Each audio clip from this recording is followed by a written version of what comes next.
नमस्कार, मेरा नाम है महविश और आप लोग देख रहे हैं न्यूज़ वन टुडे। चुनाव की तारीखों के ऐलान के बाद प्रधानमंत्री नरेंद्र मोदी ने कहा कि भारतीय जनता पार्टी यानी एनडीए आम चुनाव में उतरने के लिए पूरी तरह से तैयार है। उन्होंने कहा कि लोकतंत्र के सबसे बड़े महापर्व का शुभारंभ हो गया है।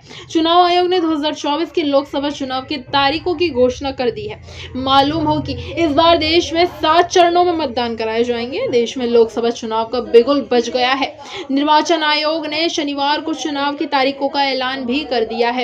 इस बार पूरे देश में लोकसभा का चुनाव 7 चरणों में कराया जाएगा। वहीं चुनाव की तारीखों के ऐलान के बाद प्रधानमंत्री नरेंद्र मोदी ने कहा कि भारतीय जनता पार्टी यानी आम चुनाव में एनडीए पूरी तरीके से उतरने के लिए तैयार है। एक बार आपको फिर बता दें, पीएम मोदी ने चुनाव की तारीखों के ऐलान के बाद कहा कि लोकतंत्र के सबसे बड़े महापर्व का शुभारंभ हो गया है। चुनाव आयोग ने 2024 के लोकसभा चुनाव की तारीखों की घोषणा कर दी है।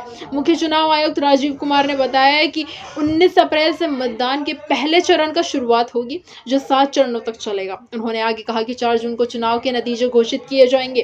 प्रधानमंत्री नरेंद्र मोदी ने कहा कि हम सुशासन और जनसेवा से अपने ट्रैक रिकॉर्ड के आधार पर हम जनता जनार्दन के बीच आएंगे।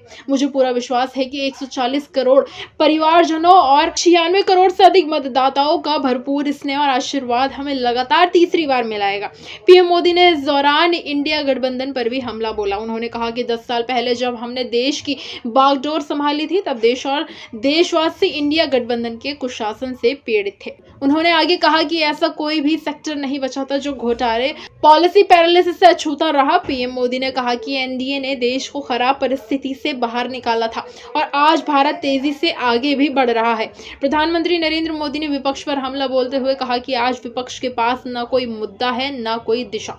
उनका एक ही एजेंडा बचा है, हमें गोली देना और वोट बैंक की राजनीति करना। उनकी परिवारवादी मानसिकता और समाज को बांटने के षड्यंत्र अब जनता नकार रही है। भ्रष्टाचार के अपने ट्रैक रिकॉर्ड के कारण वो लोगों से आंख नहीं मिला पा रहे हैं। जनता ऐसा लोगों को कभी स्वीकार नहीं करेगी।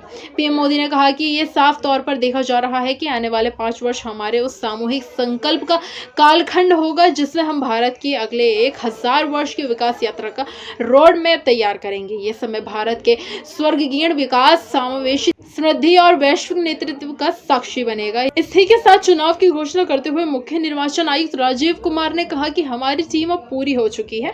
हम भारतीय लोकतंत्र के सबसे बड़े उत्सव के लिए पूरी तरीके से मुकम्मल तौर पर तैयार बैठे हैं। हमारा वादा इस तरह से राष्ट्रीय चुनाव कराने का है जिससे विश्व स्तर पर भारत का गौरव बढ़े। उन्होंने कहा कि हमारी मतदाता सूची में 85 साल से अधिक उम्र के 82 लाख और 100 साल से अधिक उम्र के 2.18 लाख मतदाता शामिल हैं। देश भर में मतदाता लिंग अनुपात 948 है। 12 राज्यों और केंद्र शासित प्रदेशों में पुरुष मतदाताओं की तुलना में महिला मतदाताओं की संख्या अधिक है। देश भर में 85 वर्ष से अधिक उम्र के मतदाताओं और दिव्यांग व्यक्तियों के लिए घर घर से मतदान की सुविधा उपलब्ध होगी। इस पर आप लोगों की क्या राय है, हमें कमेंट सेक्शन में जरूर बताएं।